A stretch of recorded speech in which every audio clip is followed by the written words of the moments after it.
اللہ کے رسول کے فرامین یعنی احادیث مبارکہ میں نیک بندوں کی صحبت، نیک بندوں کی مجلسوں میں بیٹھنے کا حکم، نیکوں کی پیروی کرنے کی تعلیم، نیکوں کے ساتھ رہنے کا ارشاد باری تعالیٰ یہ اس کثرت کے ساتھ موجود ہے کہ ایک بہت بڑا قرآن اور حدیث کا ذخیرہ بن جائے گا کہ اللہ اور اللہ کے رسول نے نیکوں کے ساتھ ہمیں کھڑا ہونا، نیکوں کے ساتھ رہنا، نیکوں کے پیچھے پیچھے چلنے کا جو حکم ہمیں خدا نے دیا، یہ قرآن و حدیث کے اندر بیشتر مقامات پر موجود ہے۔ اس میں راز کیا ہے؟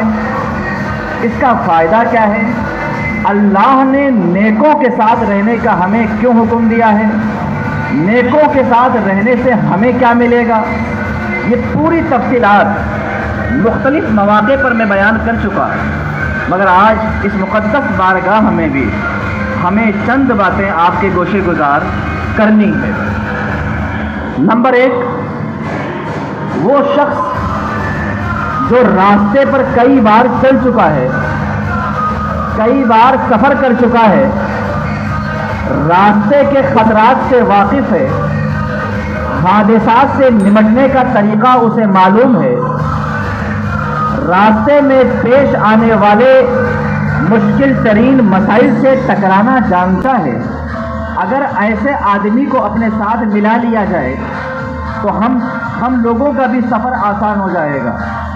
وہ بڑا پرانا مسافر ہے، سالوں سے اس راستے پر چل رہا ہے، اس نے سارے بیچ و تاب دیکھے ہیں، نشیب و فراز کو وہ جانتا ہے، راستے میں پیش آنے والے خطرات کو بھرپور وہ بھانپ سکتا ہے۔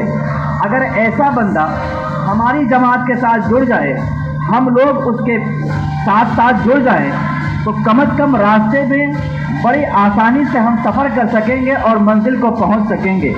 اللہ نے ولیوں کے ساتھ جو جڑنے کا حکم دیا، اس میں ایک بات یہ بھی ہے کہ تم جس راہ پہ چلنا چاہتے ہو یہ اس راہ پہ بہت پہلے چل چکے ہیں، تم جس راہ کے خطرے سے واقف نہیں ہو یہ اس راہ کے خطروں کو بھی جانتے ہیں، تم جس راہ پہ چلنا چاہتے ہو اس راہ میں کیسی کیسی دشواریاں ہیں، نمٹنے کے لیے تمہارے پاس طاقت نہیں، ان کے پاس اللہ نے وہ طاقتیں پہلے سے دے رکھی ہیں، تم ابھی پہلی بار سفر کر رہے ہو، تمہیں نہیں معلوم ہے کہ راستے میں کیسے کیسے چہروں سے آپ کا سامنا پڑے گا۔ انہوں نے درجنوں بار سفر کیا ہے، یہ راستے میں ملنے والے ڈاکوؤں کو پہچانتے ہیں، ان کی میٹھی بولیوں کو بھی جانتے ہیں، ان کی تلخ بولیوں کو بھی جانتے ہیں، ان کے مزاج کو بھی پہچانتے ہیں، لہذا اگر تم لوگ اس کے ساتھ ہو جاؤ گے جو اس راہ کے بڑے پرانے مسافر ہیں تو جس طرح سے یہ بندہ منزل مقصود تک آسانی سے پہنچ جائے گا، تمہارے پیچھے پیچھے رہنے کا فائدہ یہ ہوگا کہ تم درجنوں بھی بغیر کسی مشقت کے منزل تک پہنچ جاؤ گے۔ پہلی وجہ نیکوں کے ساتھ رہنے کا یہ ہے۔ دوسری وجہ بہت آسان ہے، آپ سمجھ سکتے ہیں۔ ایک بات بتائیں، آپ روزانہ سفر کرتے ہیں، گاڑی کا کوئی ایک ڈرائیور تو ہوتا ہے اور اس گاڑی میں 50 لوگ 25 لوگ 10-20 لوگ بیٹھے ہوتے ہیں، یہ 10-20 لوگ مل کے سب ڈرائیونگ کیوں نہیں کرتے؟ سارے ڈرائیور بن جائیں، سارے لوگ گاڑی چلانا شروع کر دیں تو کیا گاڑی منزل تک پہنچے گی؟ نہیں پہنچے گی۔ اس گاڑی میں بیٹھے ہوئے لوگ الگ الگ مزاج کے ہیں، الگ الگ طبیعت کے ہیں، ان کی پسند اور ناپسند الگ الگ ہے، مگر یہ سارے لوگ ایک ڈرائیور پر اتفاق کر لیتے ہیں اور انہیں معلوم ہے بڑا پرانا ڈرائیور ہے، بہت دنوں سے یہ گاڑی چلاتا ہے، اسے معلوم ہے راستے میں کتنے بریکر آنے والے ہیں، کہاں سے اگر کوئی راستہ بند بھی ہوتا ہے تو دوسرا راستہ چالو کہاں سے ہوتا ہے اسے معلوم ہے۔ یہ راستے میں جو خطرات آئیں گے، گاڑی کے جو معاملات پیش ہوں گے، یہ اس سے نمٹنا جانتا ہے۔ دنیا میں سفر کرتے وقت آپ 4 ڈرائیور نہیں 1 ڈرائیور بناتے ہیں اور اسی پر اعتماد کر کے آگے بڑھ جاتے ہیں۔ جب دنیا میں اعتماد کر کے آپ اس طرح منزل تک پہنچ جاتے ہیں تو وہ اللہ کا بندہ جس نے اپنی پوری زندگی اللہ کو راضی کرنے میں، رسول اللہ کو خوش کرنے میں، ان کی شریعت کی اتباع کرنے میں گزار دیتا ہے، اگر ایسے کی پیروی کر لو گے تو مشکل ترین راستے سے گزر کر کے، یعنی دوزخ کے راستے سے گزر کر کے جنت تک بڑی آسانی سے پہنچ جاؤ گے۔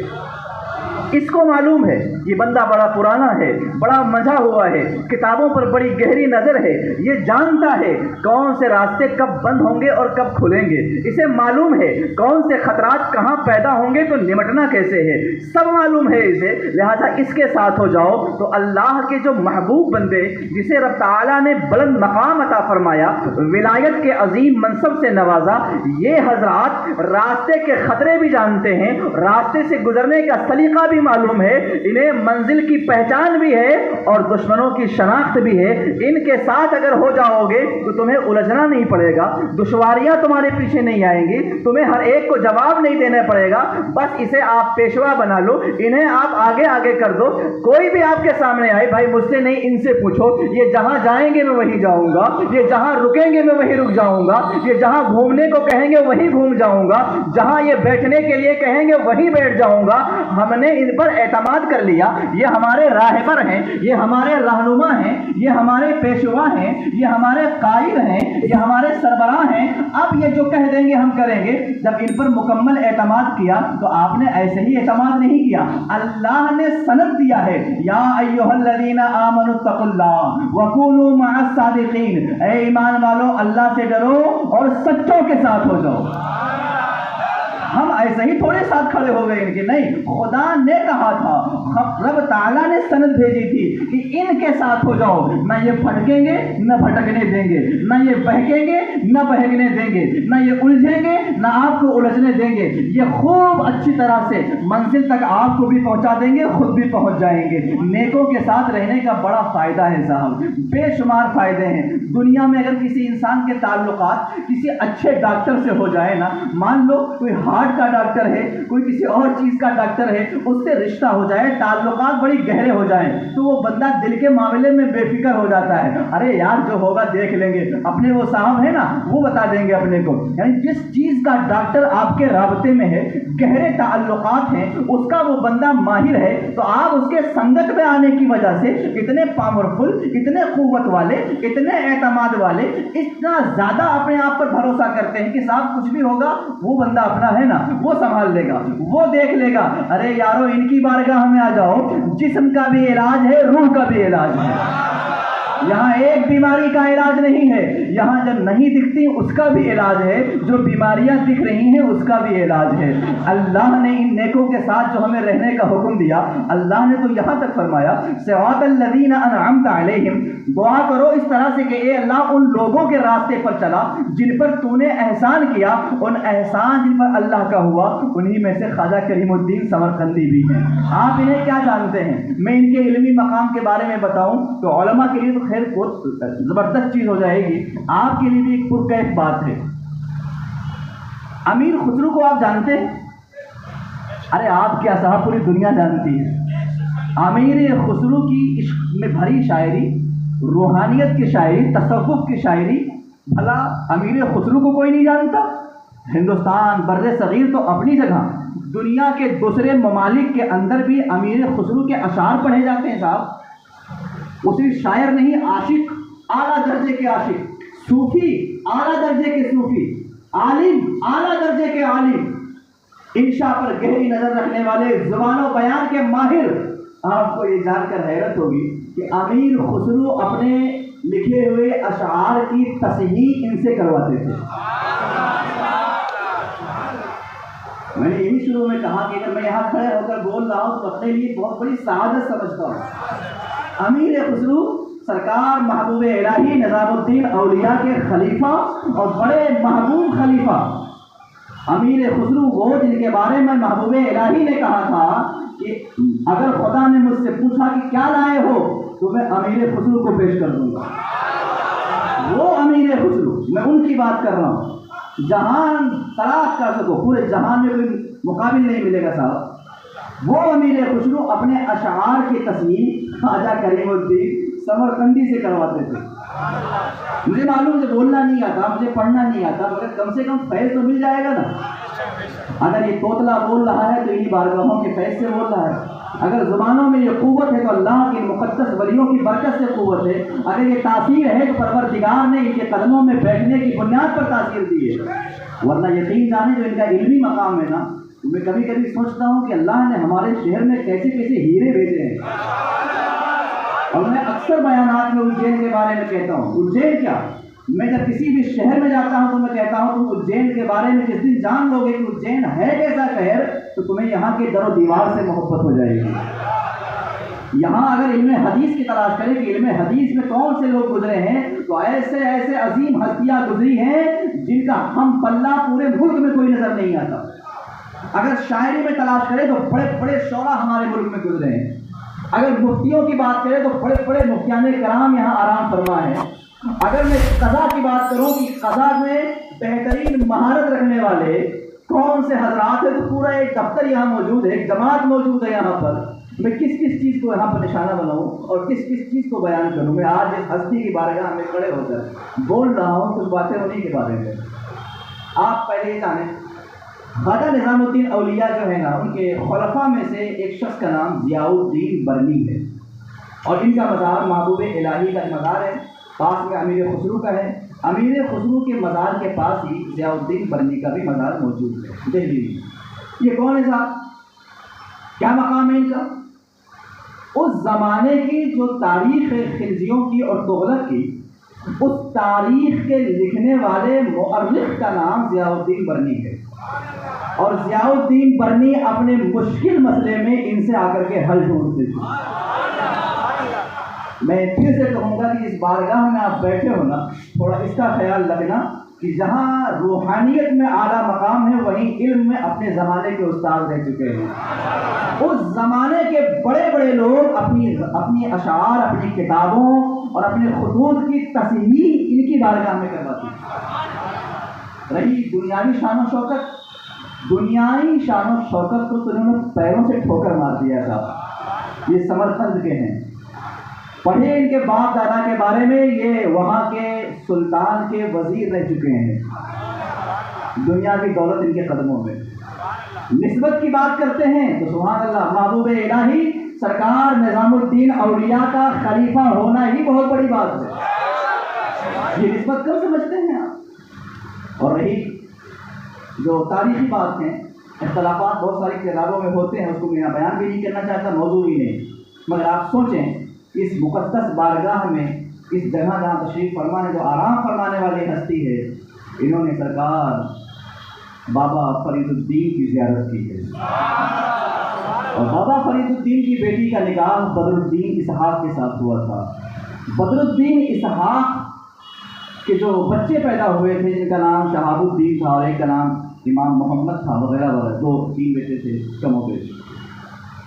خواجہ نظام الدین اولیاء نے ان بچوں کو بلا لیا تھا بدر الدین اسحاق کے انتقال کے بعد. پھر ان کی جو بیٹی ہوئی تھی ان کا نکاح ان کے ساتھ ہوا تھا. تو اگر نسبت کی بات کریں تو ادھر سے بھی بات کر لیں، اگر سلسلے کی بات کریں تو ادھر سے کر لیں. تو فخر کے ساتھ کہوں گا کہ تمہیں مبارک ہو، تم ایسے شہر میں ہو جہاں محبوب الہی کے 3 خلیفہ آرام فرمائے. اگر محبوب الہی کا ایک خلیفہ کسی ایک اسٹیٹ کے اندر ہے تو یہی بہت بڑی بات ہے. تمہارے شہر کے اندر 3 ہیں، اور تینوں عالم بھی ہیں، صوفی بھی ہیں، اور اپنے زمانے کے بڑے علماء میں ان کا شمار بھی ہے. وہ مولانا مغیث الدین ہو، مولانا وجیہ الدین ہو، یا خواجہ کریم الدین ہو. آپ ان کی بارگاہ میں بیٹھے ہیں تو آپ اپنے بارے میں غور کریں کہ آپ اس مقدس شہر میں رہتے ہیں. اس شہر کے در و دیوار سے جب محبت ہوگی نا تو آپ کو جو روحانی خوشبو ملے گی یہاں پر، پھر آپ کبھی چھوڑنا پسند نہیں کرو گے. اس شہر میں ایسی ہستیاں آرام فرما ہیں جنہوں نے انتہائی قربانی کے بعد اسلام کی شمع کو ایسا روشن کیا کہ آج کفرستان میں بھی اسلام روشن ہے. ان کی قربانیوں کا نتیجہ ہے، ان کی محنتوں کا نتیجہ ہے، ان کی بے پناہ. اچھا ایک بات آپ غور کریں، جب ان کے بارے میں آپ پڑھتے ہیں، کسی سے سنتے ہیں، تو ایک بات دھیان دیا کریں. مولانا مغیث الدین اجین کے رہنے والے نہیں ہیں. علامہ کمال عباسی یہ بھی اجین کے نہیں ہیں. شیخ الاسلام شیخ احمد ابن نعمت اللہ یہ بھی اجین کے نہیں ہیں.